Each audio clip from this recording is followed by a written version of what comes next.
Hi, I'm Craig Nielsen. I've been in the fire service for 31 years. My associate that I train with, his name's Greg Pascola. Actually came on the department before I did a little bit. We've been working doing this live fire behavior training for 13 years now. We had a real good friend of ours pass away as a result of a flashover. One of the recommendations out of the report from that fire was that everyone in our department receive flashover survival training. Our department went out, they found the system that worked best for our department, and that was a Draeger system. We started using that system. We trained 3,500 firefighters in flashover survival. It's bittersweet. As a result of a death, so many people have benefited. We have prevented serious injury and death from this training, and that's why I have a passion for what I do. There's several different definitions of flashover. The one that makes the most sense to me, it's the stage in fire development in which the contents and the gases reach their ignition temperatures and flames break out almost all at once over all the surfaces. There are a few different types of flashovers that exist. The NFPA now calls all the different types of flashover rapid fire progress. Those different types, the most common is a hot, rich flashover. That's the most common that firefighters run into on the fire ground. The cause of a flashover, or a hot, rich flashover is what I'm referring to, is a term called thermal radiation feedback. Everything in nature tries to find a balance. If I grab a can of Coke, that Coke's going to warm up, and my hand in turn is going to cool off. Same thing's happening inside of a structure. The seat of the fire is growing, the energy and heat that's being created is being absorbed into the material of that room. It's trying to find that thermal balance. Once it can't find that balance, or that balance is exceeded, the material starts to break down, starts to form a gas called carbon monoxide and radiate that heat back to the center of the room. That process is called pyrolysis. Once it reaches the center of the room, it's going to want to try to find a way to go back to the walls, but like a sponge, it can only absorb so much heat. So then that heat then begins to build and build and build until it reaches its ignition temperature, and then it ignites into fire, and you get flames breaking out not only through the gas, but every single surface in that room. It's all about heat and energy. You have to have heat to break down a solid to a gas, and that's what produces that very volatile gas. And that's what's killing and hurting us this day. Another type of rapid fire progress, or RFP, is backdraft. That's probably one of the most uncommon types that we encounter on a fire ground. I've only witnessed one in my 33 years of service. And what that is, it's a fire that's generated so much heat and used up all the oxygen in the room that it just sits and smolders and smolders. The heat does not go away, the air is gone, but that superheated gas has been confined, and it's just perking and perking, waiting for us to either open a door, or someone to open a door or let fresh air in. It mixes with all the gas that is in there. The heat is already there, and when it ignites with an explosive force. The other would be a delayed flashover. A delayed flashover is also very dangerous for firefighters. Picture a house with a fire that began in a rear bedroom. The smoke and energy has traveled throughout the home, filling it with superheated gases. As firefighters enter the home, a hot, rich flashover occurs in the rear bedroom. The sudden increase in temperature is enough to ignite the gases throughout the entire home. Firefighters could be faced with gases igniting all around them, yet the seat of the fire is in another part of the structure. Rollover is what we kind of call a lean flashover, and that is the gas is just mixing with the oxygen at the level right above the firefighters' heads. In other words, you might have flame all the way up to the ceiling level, but what you're seeing are just the sporadic snakes or wisps of flame that are occurring in the smoke. If you witness rollover, you have seconds before flashover will occur.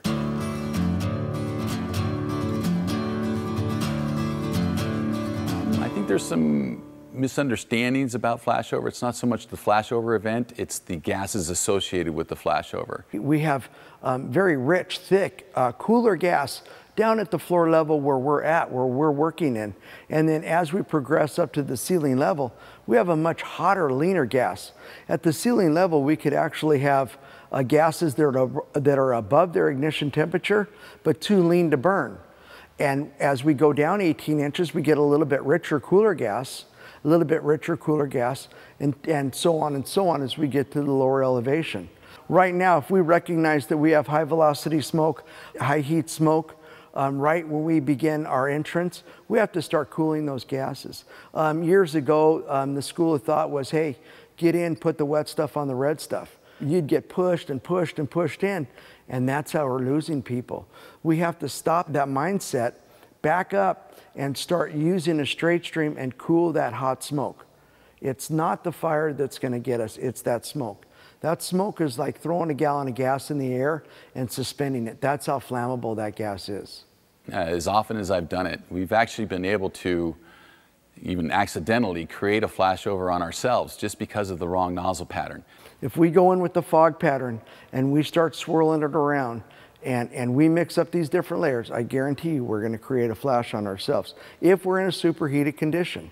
Now, if we go in with the solid stream of water and we cut through all those different layers of smoke, we're going to be able to project that water up to the upper atmosphere, and we're going to be able to cool that environment. We're going to be able to quench that environment, and we're going to be able to get in and find that seat of the fire or effect a rescue or get ourselves out to safety. The expansion ratio of steam is 1,700 to 1, and that's at 212 degrees.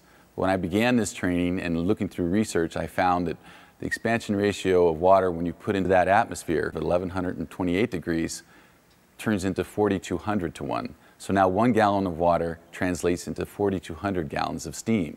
Now if I'm going to put water into that atmosphere and I'm in a nice, tight, confined space, what's that going to do to the environment if I put a lot of water in there? Again, it's going to drive those heated gases down into my environment and possibly bring flashover down upon myself. It's misunderstanding how to use your nozzle as a tool to cool those gases down on the way to the seat of the fire. So it's not really putting water on the seat of the fire, but it's actually squirting water into that smoke layer above your head.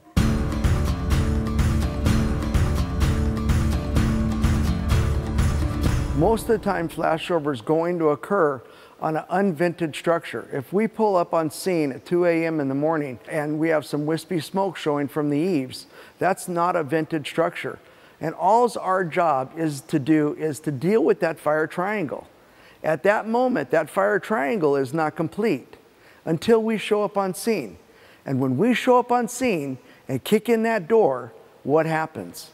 We allow that air to go in, feed that seat of the fire oxygen, it re-energizes itself, and guess what? We just completed that fire triangle.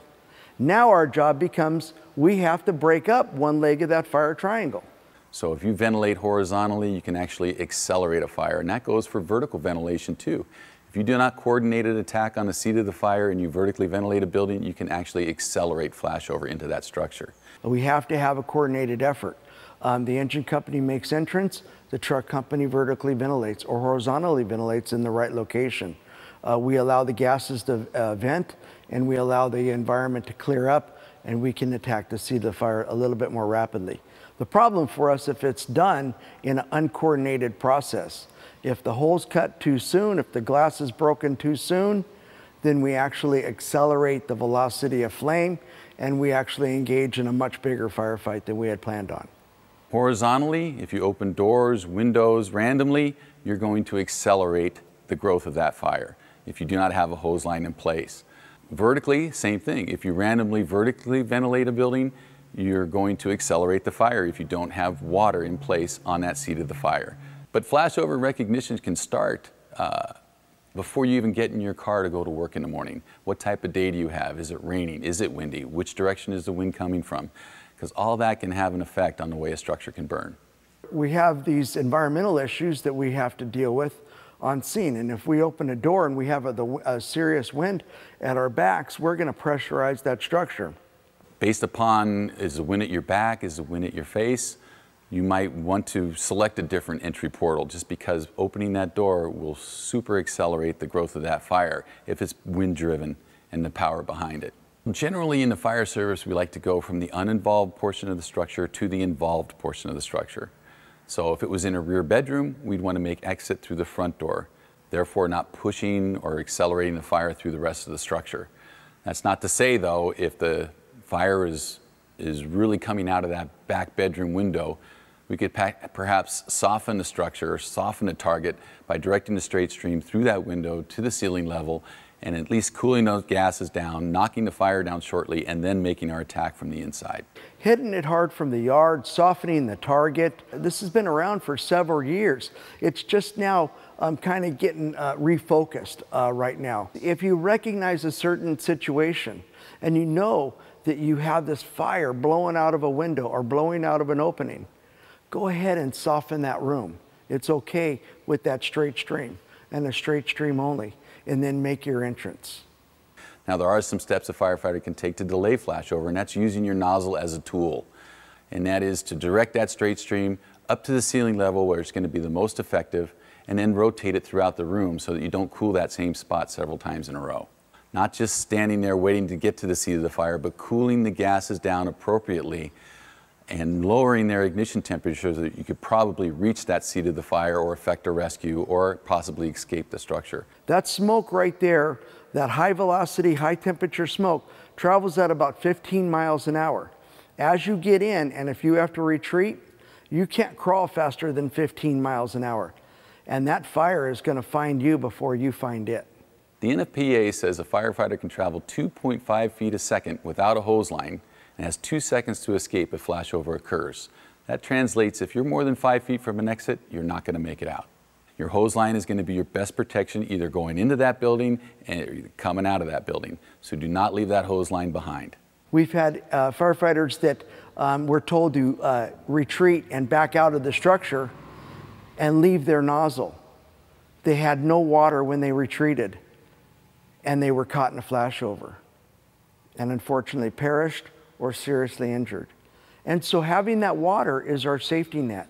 Having that water to be able to cool that environment, that's what we need. That is so important for us. It comes to risk versus gain. Again, if we're attempting a rescue, we're trying to save either one of our own firefighters or perhaps a civilian that's reported to be down, we want to take those steps to effect that rescue. And if we have to cool those gases down, we're going to use our nozzle as a tool, drop that ignition temperature, and again, get that rescue effected. Risk versus gain.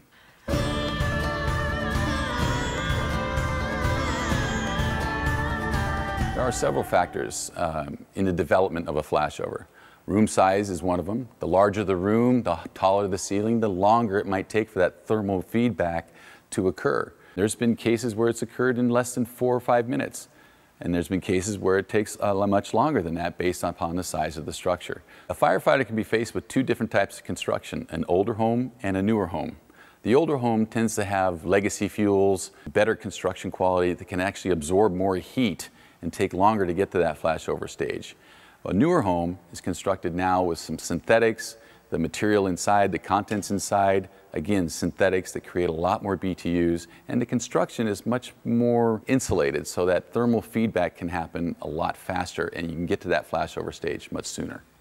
There's different timelines when it comes to flashover. Obviously, the size of the room, the size of the occupancy, whatever is involved in fire, how much is burning, what are the contents of that fire, again, the BTUs being generated by synthetics versus legacy fuels now, all have a play on how fast that flashover can occur. In the beginning, you'll see a gradual inclination of the heat. And why is that? Because the material in the room is absorbing as much heat as it possibly can. So the temperature is real gradual in the beginning. Then you get that sudden spike in temperature. And again, that's what we want firefighters to concentrate on or to recognize, is that spike in temperature. It's not a gradual inclination, it's a drastic inclination of the heat. And that's when you'll see that boiling rich smoke start to go across the whole structure. And then once it levels off, flashover occurs, it levels off 1,500 degrees before you get to that decay stage. Now, a more modern type of time temperature curve is, you'll see that gradual inclination of heat. And then once that structure runs out of oxygen, the heat will actually diminish and it'll start to go down because it's run out of oxygen.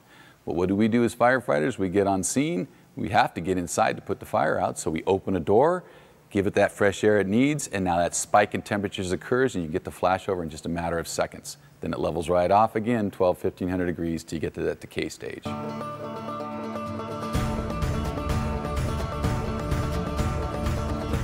As soon as we pull up on scene, we need to start looking at that smoke.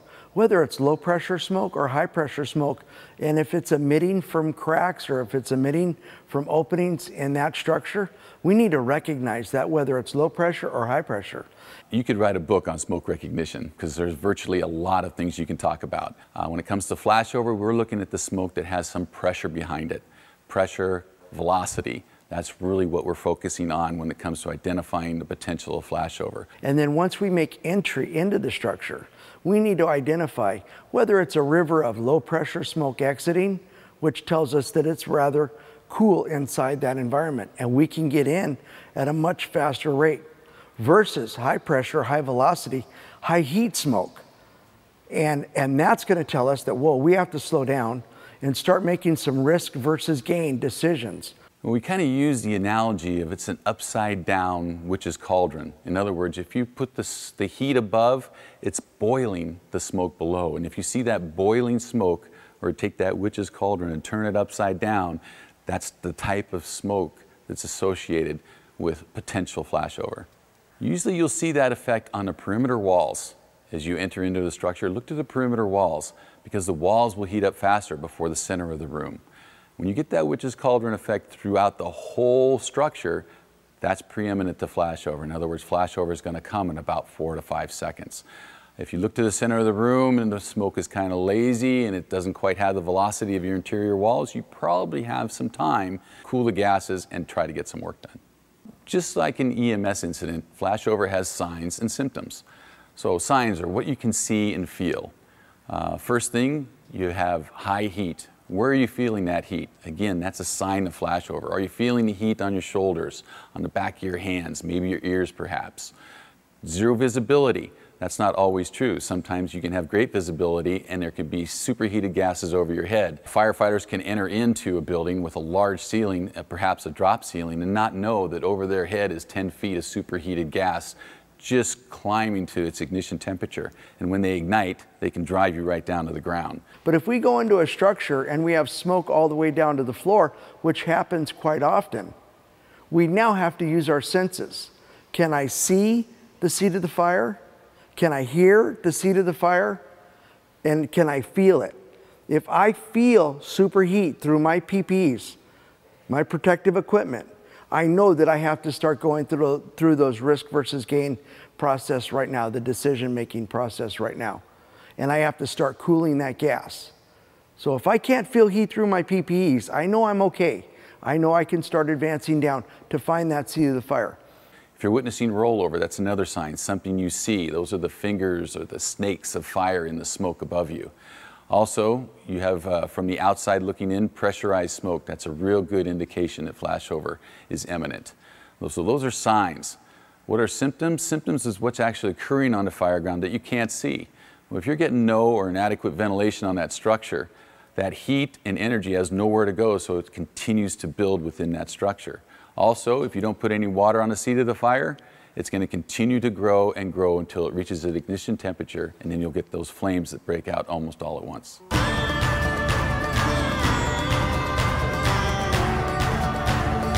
The Draeger Swede system is 2 container systems that have been put together.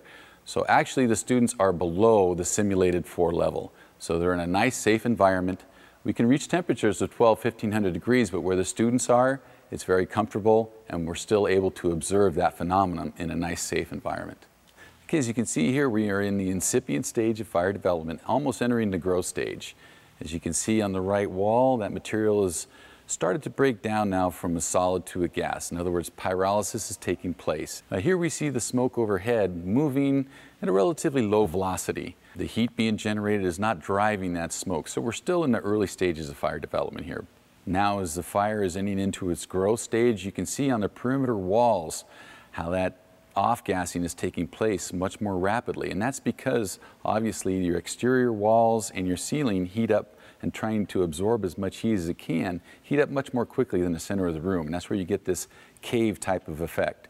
Tell the smoke is different on the left and the right than in the center of the room. And what do we do on the fire department? We open the door, give it that gulp of breath of fresh air. Again, when I arrive on scene, I look at that smoke and I try to read and diagnose what stage of the fire am I in right now. In this picture, you can see that the firefighters can actually read the smoke once they enter into the building, what's happening overhead, but also watching the fresh air being drawn past them as they make entry. Now here you can see with the door closed how that fire is just starving for oxygen and it's drawing that fresh air in through any portal it can, because that's what it's needing. It's needing that fresh air for it to survive. Here again, we're into that growth stage of the fire. The velocity of the smoke is now picking up. In this picture, you can really see the difference between your perimeter walls and the interior, the center part of that smoke column.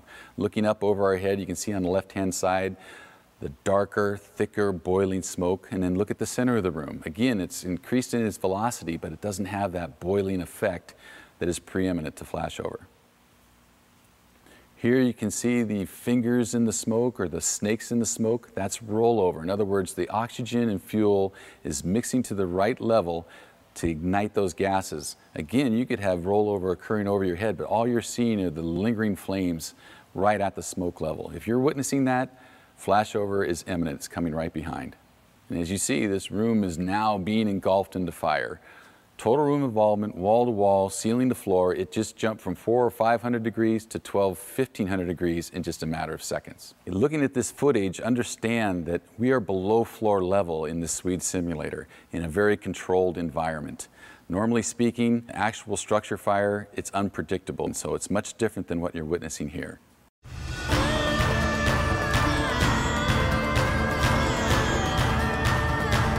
The new generation of firefighters, I believe, need to get as much live fire experience as possible. Fire departments around the country, it's a good thing. We're not responding to as many structure fires. That's because of fire sprinklers, better fire prevention.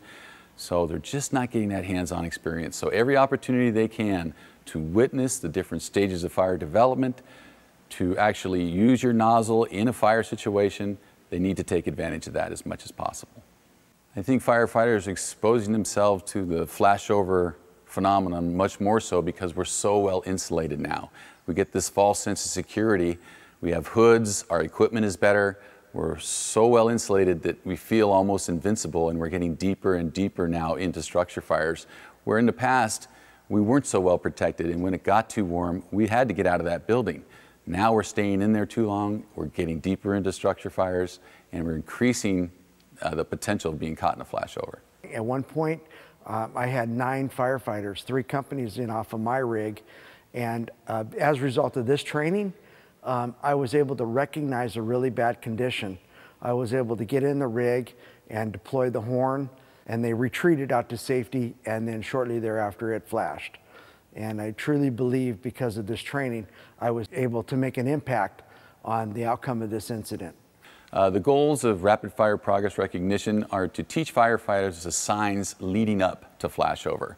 It's not the flashover itself. We want to identify the signs leading up to that, and that is the changing smoke conditions. We also want to provide firefighters with the nozzle techniques so that they can cool those gases down below their ignition temperature, stave off flashover, to perhaps give themselves time to escape, maybe effect a rescue, find the seat of the fire, get other things accomplished while effectively cooling the gases. Our ultimate goal, we want to save firefighters from injury and death due to flashover. What I'd like to see is every firefighter, either the new recruit or the established veteran, receive this flashover survival smoke recognition training to better, in the future, make risk versus gain decisions.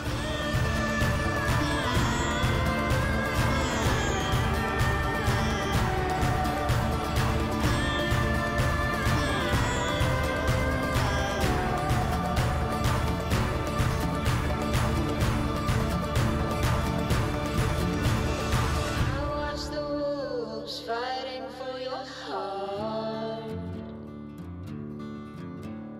hoping the white would bring you back to light from the start.